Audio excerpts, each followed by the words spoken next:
Whereas certain violent and unwarrantable proceedings have lately taken place, tending to obstruct the operation of the laws of the United States for raising a revenue upon spirits distilled within the same, enacted pursuant to express authority delegated in the Constitution of the United States, which proceedings are subversive of good order, contrary to the duty that every citizen owes to his country and to the laws, and of a nature dangerous to the very being of a government.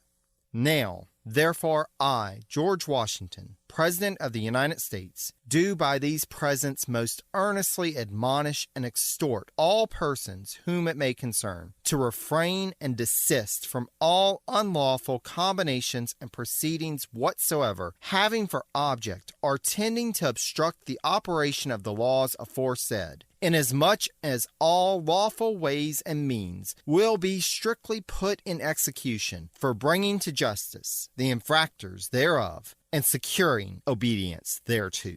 On September 15, 1792, Washington issued this proclamation in response to the recent agitation against the excise tax on whiskey. Little did he know that he would be leading forces west 2 years hence to enforce these words. Hello and welcome to the Presidencies of the United States. I am, as always, your host, Jerry Landry. Let's start this episode by giving special thanks to the podcast audio editor, Andrew Foncook. We wouldn't be able to forge west in this episode without his efforts for the podcast. If you, like me, need Andrew's assistance with your podcast or audio project, drop him a line via email at andrew@foncook. That's PFANNKUCHE.com. Before Washington and his cabinet could fully turn their attention to events out west, which we'll discuss in a few minutes, they first had to deal with developments closer to home in the nation's capital. As we discussed 2 episodes back, as the cool weather caused the yellow fever epidemic to abate, Congress was able to convene in Philadelphia in December 1793. However, the Congress that came to town was of a different nature than the 2 previous. First, this was the first Congress to have been elected using population data gathered during the 1790 census. This was done along the lines of the Apportionment Act of 1792. An earlier version of the bill had been vetoed by Washington, the first presidential veto in U.S. history, as a matter of fact, on the basis that it did not give a defined ratio of allotting representatives in the House based on population, and that it violated the Constitution, which stipulated, quote, "The number of representatives shall not exceed 1 for every 30,000. The revised bill, which became law on April 14, 1792, and guided the elections of that year, provided for the expansion of the House from 72 seats to 105. Unfortunately for the administration, those new seats eliminated a pro-administration majority in the House. Thus, Secretary of the Treasury Alexander Hamilton's ambition to clear his name from the Giles inquiry, discussed back in episode 1.14, would prove even more difficult. Contrary to the conventional approach to such matters as we've seen with so many politicians who have tried to avoid investigation, Hamilton instead wrote to Speaker of the House Frederick Muhlenberg asking for the investigation against him to proceed. As he told the Speaker, quote, "The more comprehensive it is, the more agreeable it will be to me." Famous last words. A news story gets shared by a friend on social media, or you catch a tweet that really makes your blood boil. But how do you separate fact from fiction? That's the premise behind Disinformation, a 10-part series from Evergreen Podcasts and Emergent Risk International coming this fall. Tune into Disinformation wherever you get your podcasts, and remember, don't believe everything you read.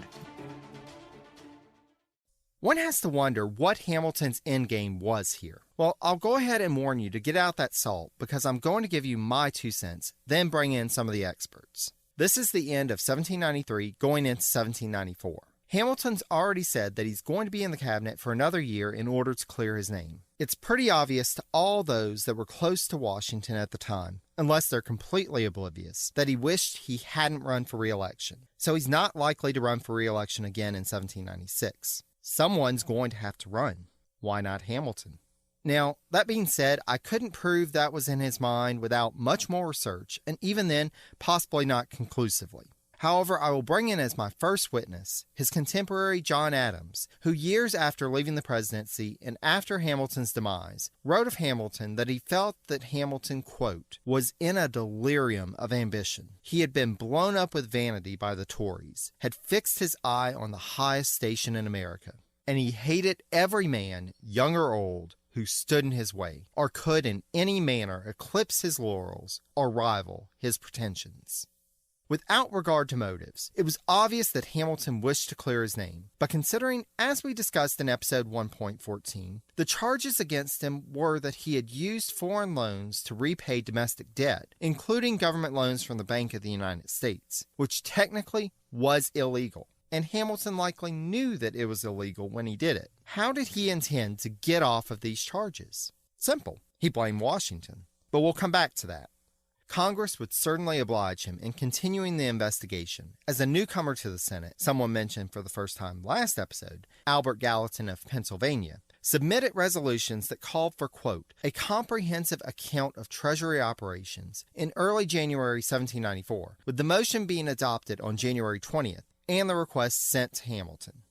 Now, it should be remarked here that there was no provision at the time for an annual report on Treasury operations to be submitted to Congress, and there wouldn't be for another 7 years. Hamilton ultimately would not fulfill the request of the Gallatin inquiry, as Gallatin himself was removed from his seat in late February, as it was determined that he had not met the citizenship eligibility requirements of serving in the Senate, that one be a citizen for 9 years prior to assuming a seat in the Senate. Though the Senate would not hold Hamilton to task after Gallatin's ouster, the House had kicked back into gear with its investigation, assembling a select committee on February 24th to investigate Treasury operations. The committee worked for the next 3 months, meeting, quote, every Tuesday and Thursday evening and Saturday morning, with Hamilton testifying at about half the sessions. Besides providing extensive official information, he had to disclose all of his private accounts with the Bank of the United States and the Bank of New York, as Democratic Republicans tried to prove that Hamilton had exploited his office to extort credits from the two banks. While Hamilton was dealing with the House investigation, he and the rest of the cabinet were adjusting to the changes in their makeup. Once he had received definite word in July of Jefferson's intentions to resign as Secretary of State at the end of the year, Washington had begun the search for a replacement. He settled on his first choice as Representative James Madison. However, he had good reason to believe that Madison would refuse, which indeed he ultimately did decline the nomination. So Washington and Jefferson also brainstormed alternate candidates. Their discussion went through the possibilities of Chief Justice John Jay, Senator Rufus King of New York, Representative William Loudon Smith of South Carolina State Representative Edward Rutledge, Maryland Governor Thomas Johnson, Chancellor Robert R. Livingston of New York, Dr. James McClurg of Virginia, and Comptroller of the Treasury Oliver Wolcott Jr., before Jefferson brought up the possibility of Attorney General Edmund Randolph. Washington at first seemed cool on the idea, as he wasn't sure if Randolph was, quote, fit for it, and Jefferson did bring up Randolph's financial issues as a reason against the appointment, as it, quote, might compromise his, Randolph's, independence. Nothing was settled until December 24th, when Washington, without it seems having beforehand consulted with anyone else, or even previously mentioning the possibility to Randolph himself, wrote to Randolph offering him the position. Randolph, after taking a couple of days to consider and meeting with Washington on the matter, agreed, and the Senate confirmed Randolph as the second Secretary of State on January 2nd. However, with Randolph moving over to state, that then left a vacancy in the post of Attorney General. Washington would decide before January was out to fill that vacancy with William Bradford of Pennsylvania, who came into the cabinet from the Pennsylvania State Supreme Court. Though technically both men should have been acceptable to Democratic Republicans, as Randolph considered himself one of their number, while Bradford had been friends with Madison for a long time, neither appointment was in fact viewed favorably by Jefferson's supporters. As explained by Madison biographer Ralph Ketchum, quote, Randolph had earned the suspicion and even enmity of Jefferson and Madison by what they regarded as his vacillating, unprincipled, compromising course during the preceding year, i.e., when he time and again proved to be the one to come up with a bridge between Hamilton's and Jefferson's arguments and presented a middle-of-the-road way that Washington ultimately went with. And Bradford had become as staunchly Federalist as the Boudinot clan into which he had married. Increasingly, Madison feared the president, surrounded by Federalists, would become their unwitting tool. Meanwhile, House Democratic Republicans would continue their attempt to discredit Hamilton, but ultimately found that the only thing that proved to be a valid charge was the one that Giles had brought up in his resolutions, quote, that he, Hamilton, had exercised too much discretion in shifting government funds between the United States and Europe. When questioned on that point, Hamilton claimed that he had quote-unquote verbal authority from Washington to do so, and, when pressed, offered to share some letters from Washington with the committee, quote, showing the general spirit in which he and Washington handled such matters. When Washington was informed of Hamilton's using him as a defense against the charges, he, quote, expressed to Randolph surprise and passion. The fact that his Treasury Secretary and longtime associate would attempt to implicate him in anything with an air of impropriety was astounding to him. When Hamilton showed him the letters to which he had referred, they, quote, turned out to be not very damning or even germane. They related to authorizations other than the one at issue. Then, Hamilton requested that Washington write a public letter confirming that he had given Hamilton verbal authorization to use the funds as he had, and sent along a report on the matter as had been requested from Congress. Washington sent the report to Randolph for a legal interpretation, and Randolph shared with Washington his opinion that Hamilton's draft report, quote, far from merely suggesting that the president had acquiesced in the secretary's judgment, seemed to embrace Washington in blame by suggesting that he'd actively rendered an opinion that applying funds to the bank debt was legal. Randolph advised Washington to not sign on to any of the implications outlined in the report, but to also not dispute any specifics in his public letter on the matter. Thus, Washington, in his letter of April 8th that he provided to Hamilton as requested, asserted that, quote, I cannot charge my memory with all the particulars which have passed between us relative to the disposition of the money borrowed. From my general recollections of the course of proceedings, I do not doubt that it was substantially as you have stated it. As described by Ron Chernow, quote, Washington obliged Hamilton with a mealy-mouthed letter that was so bland as to undercut Hamilton's position. Hamilton replied to Washington that day, warning that he felt that, quote, false and insidious men were taking advantage of the want of recollection, which is natural, and have found means by artful suggestions to infuse doubts and distrust very injurious to me.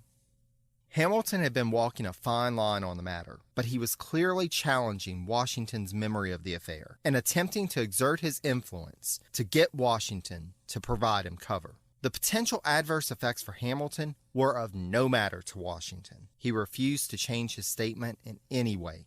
Ultimately, the committee would exonerate Hamilton of all charges and conclude that he had not used his official position to any form of personal benefit, but rather had acted in the public's interest at all times. The exoneration would cause Hamilton to withdraw his intentions to resign from his post, but though he would be able to finally get back to business, it was clear that something had shifted as a result of the investigation. On April 24th, Hamilton would ask for Washington's, quote, approval of applying 1 million florins out of 3 million borrowed in Amsterdam to the Dutch debt, and the other 2 million to paying off the national debt in the United States.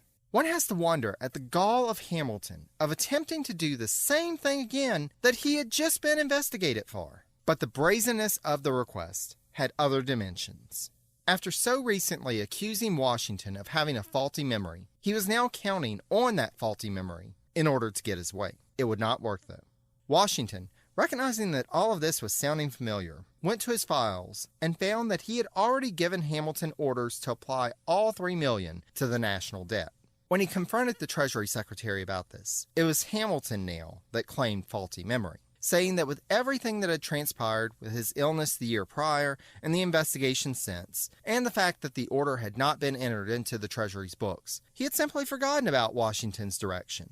However, since it hadn't been entered into the Treasury's books, there was still time to change the order and apply $1 million to the Dutch debt. No, replied Washington, after a consultation with Randolph on the matter.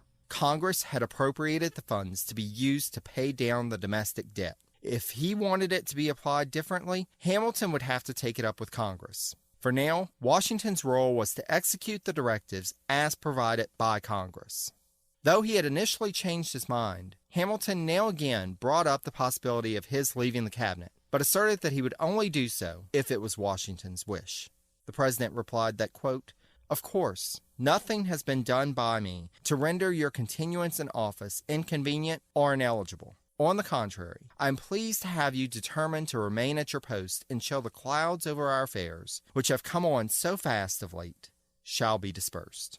For now, Hamilton was still in at Treasury, but those like Madison, who felt that Washington would be overwhelmed by Hamilton's will, clearly underestimated Washington's will to lead. However, the test facing the president would continue, with some of the clouds to which he had referred coming from the west. It's been a while since we've discussed General Anthony Wayne and his forces, way back in episode 1.11 by my calculations, so it's high time to get back to them to see what's going on. A quick recap. Congress agreed to an enlargement of the Army in March 1792, and Wayne was appointed to the post of Major General on April 13, 1792. However, after assuming his post as head of the reorganized Army, now dubbed the Legion of the United States, it would take time for the new general to take full command of his force in the West. He would depart from Philadelphia on May 25, 1792, and arrive in Pittsburgh on June 14th. Before he could proceed to Fort Washington in the Northwest Territory, Wayne would need to take care of business in Pittsburgh. One of his first tasks was to write to the temporary commander of the forces on the frontier and a rival for the major generalship that Wayne ended up with, General James Wilkinson. As Wilkinson would serve as Wayne's second-in-command upon his arrival at Fort Washington, Wayne wanted to begin his command with a cordial relationship with the subordinate general. This would ultimately prove to be harder than Wayne would have thought, due to Wilkinson's ambitions to supplant Wayne in the top Army post. However, even more urgent than establishing a relationship with his subordinates was the recruitment of soldiers. Wayne wrote to Secretary of War Knox on June 15, 1792 that, quote, "I really feel awkwardly situated. A general without troops is somewhat similar to a fish out of water." When he arrived in Pittsburgh, despite having been promised 1,000 recruits soon to arrive, Wayne found only a captain, a lieutenant, an ensign, and 40 enlisted men, and recruits would prove slow to trickle in throughout the spring. A sizable group of recruits would arrive in mid-July, but some of these newcomers had contracted smallpox, while others had, quote, "a virulent venereal disease." Those affected would have to be isolated, while the rest, if not already, would have to be inoculated against smallpox. Not a promising start to this new force. However, Wayne would take the new recruits that came in and begin the process of training them to become, quote, "dependable soldiers." By the end of July, Wayne would be able to state that, quote, "discipline begins to make its appearance." Soon after, he would have to deal with instances of desertion when, upon receiving reports in early August that a force of native warriors was heading towards Pittsburgh, Wayne rallied his forces to prepare for action, only to find that 1/3 of the recruits stationed in outposts around the Army camp had fled rather than stand their ground. Wayne's response was swift and decisive. He offered a $10 reward to anyone, military or civilian, who turned in a deserter, and as the fugitives were taken into custody, Wayne approved punishments ranging from 50 to 100 lashes to the branding of some of the deserters with the word "coward" on their foreheads.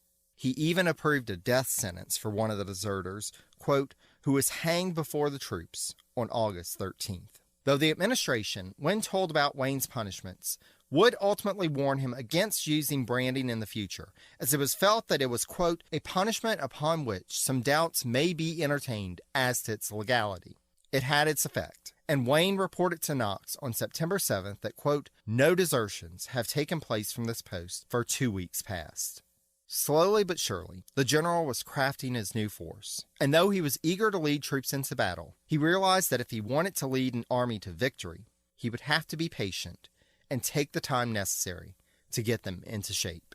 While Wayne worked to prepare his forces, Washington decided to use diplomacy at the very least to buy Wayne some time, though ideally to avoid conflict altogether. For this task, he appointed 3 envoys to journey into the Northwest Territory to negotiate.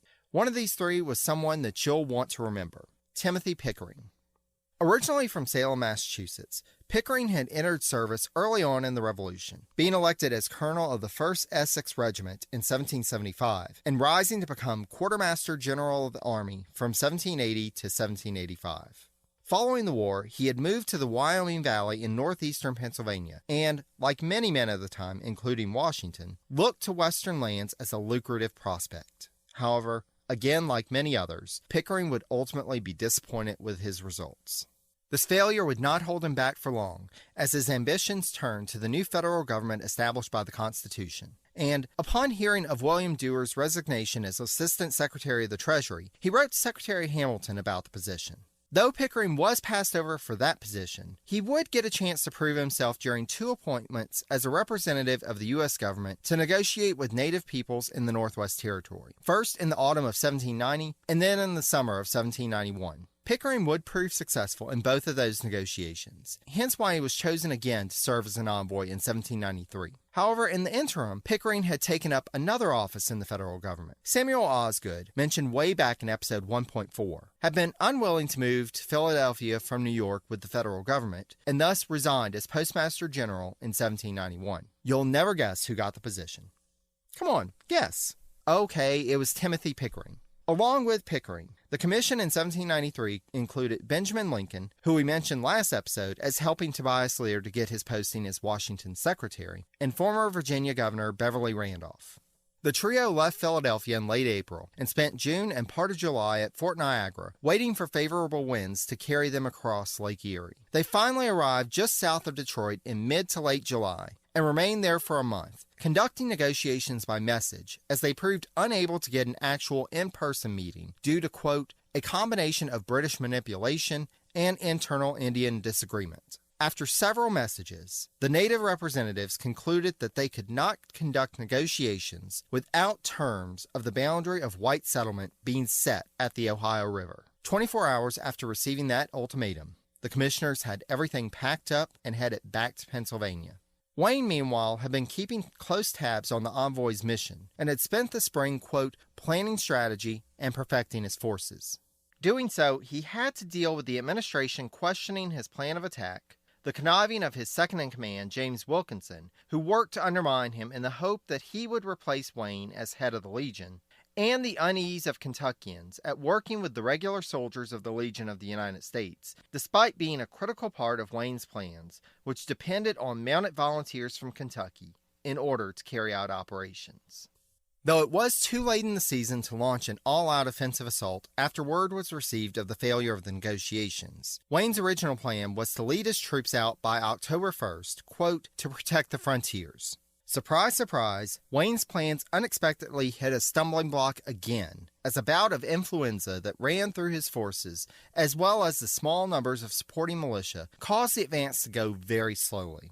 However, he and his force finally made it from Cincinnati to Fort Jefferson. Upon their arrival, though, they were once again met with hardship, as they found few provisions at that fort, and the contractors who were supposed to provide provisions informed the general that they were having difficulty transporting more. After advancing a little further and holding a council of war, Wayne decided to erect a new fort, Fort Greenville, where he and his troops would spend the winter. He would spend this time preparing his army so that they would be ready for a rapid advance in the spring, and would also have Fort Recovery constructed on the site of St. Clair's defeat. It may not have come quickly, but Wayne, since taking command, had little by little been putting the pieces in place and was starting to see a chance for victory in 1794.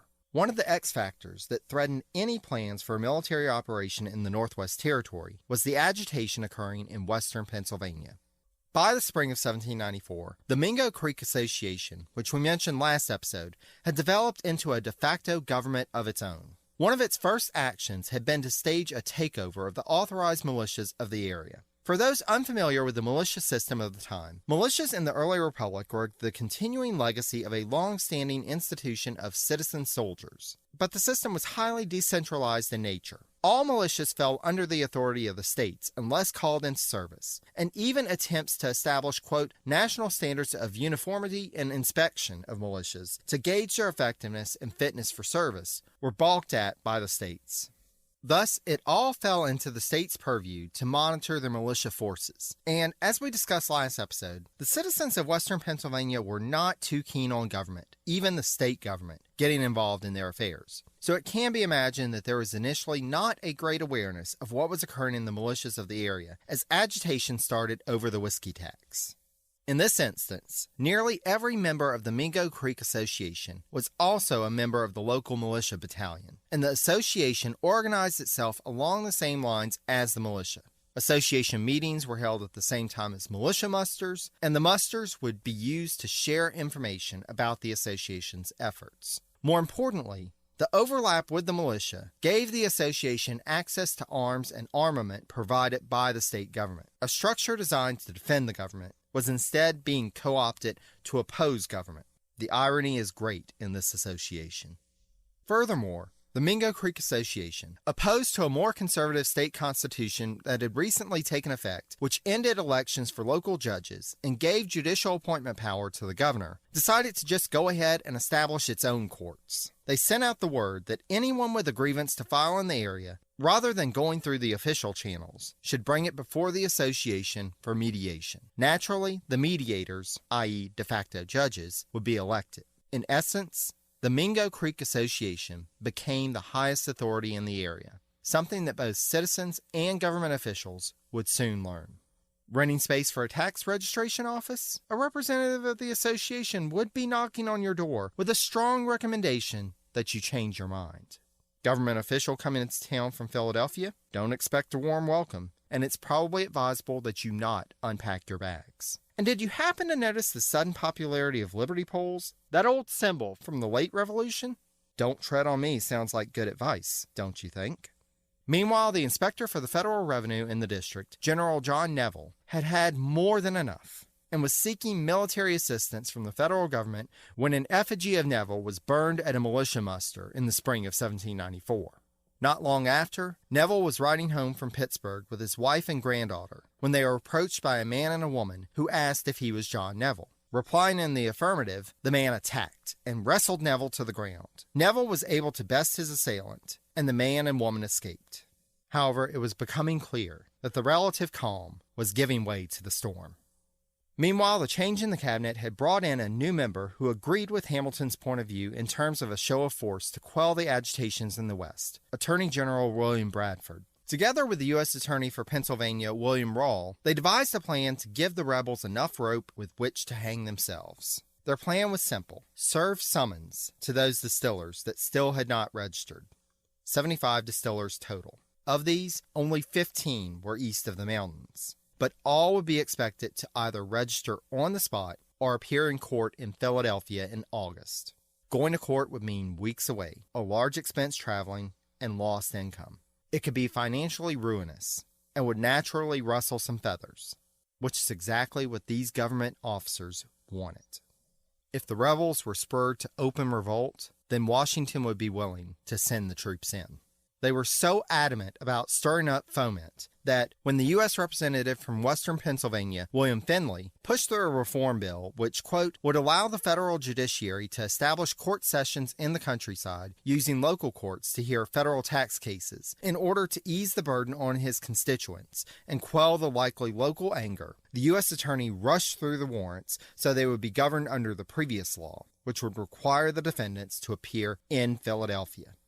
In mid-June, the U.S. Marshal for Pennsylvania, David Lennox, set out from Philadelphia to deliver the warrants. He started in the east and moved west, arriving in Pittsburgh on July 14th. Despite advice from a local leader seeking to avoid violence, Lennox asked General Neville to accompany him in delivering the summons locally. They started out in the morning from Neville's home, Bower Hill, and the first few went as smoothly as was possible given the circumstances. However, the more they issued, the more word got around, and as the morning went on, a posse of 30 or 40 militiamen began following Lennox and Neville at a distance.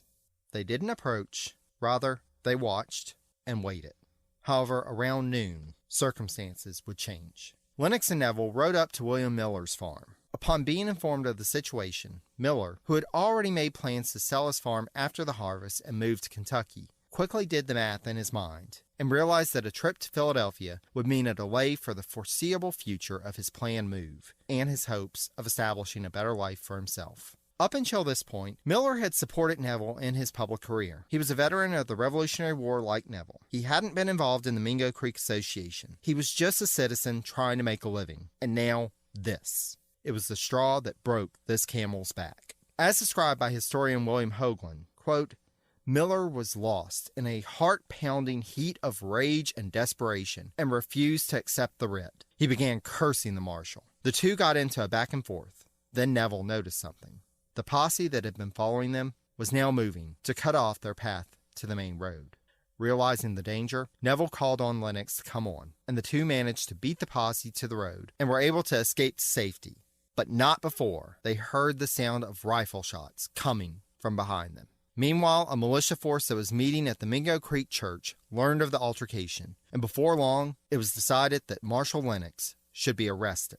A man named John Holcroft was elected to lead a group composed of, quote, many armed with rifles and muskets, though others were only armed with clubs, to Neville's estate, Bower Hill, where it was believed Lennox had gone after they left the Miller farm, while another group would be on the ready on the high southern ridge above Pittsburgh, in case Lennox had gone there. The orders to the groups at both locations was, quote, fire if fired upon, destroy all impediments, at all cost, take the marshal.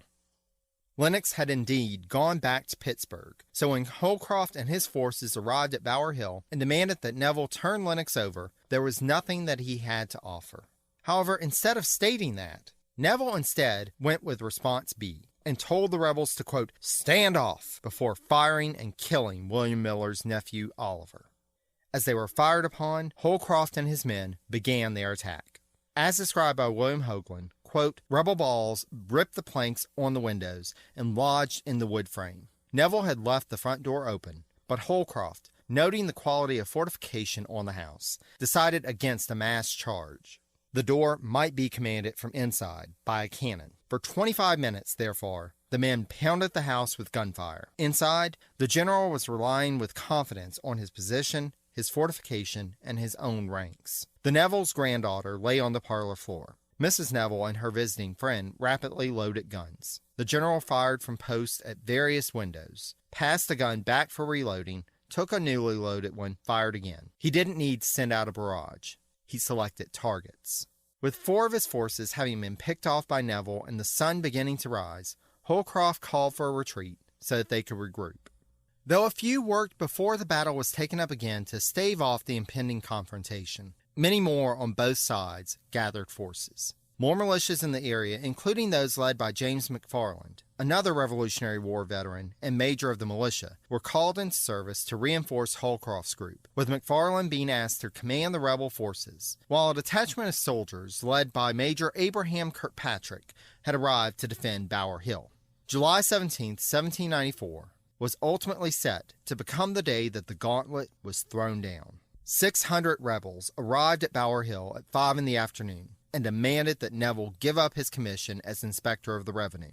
McFarland was informed that Neville wasn't home, and the tension quickly escalated as some of the rebel forces began setting outbuildings ablaze. The rebel forces did hold their fire long enough for the women that were in the house to flee. Once the women were out of harm's way, the shooting began. Before long, a white flag was waving from a window, and McFarland stepped out from behind a tree to order the rebel forces to hold fire, and was shot in the groin and killed. Seeing their commander shot, the rebels resumed firing in earnest at the house and setting more buildings on the estate on fire.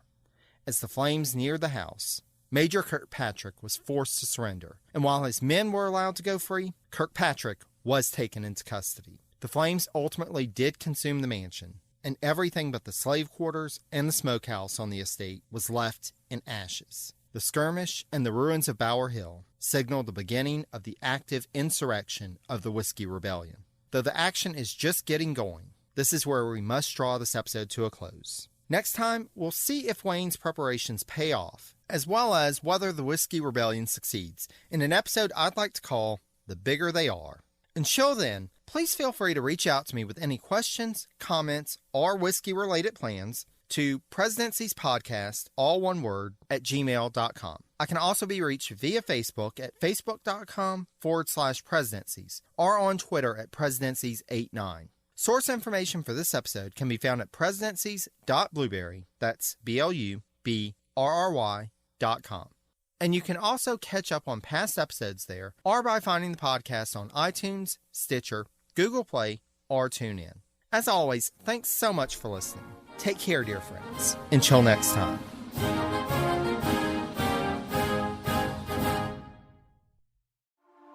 A news story gets shared by a friend on social media, or you catch a tweet that really makes your blood boil. But how do you separate fact from fiction? That's the premise behind Disinformation, a 10-part series from Evergreen Podcasts and Emergent Risk International coming this fall. Tune into Disinformation wherever you get your podcasts, and remember, don't believe everything you read.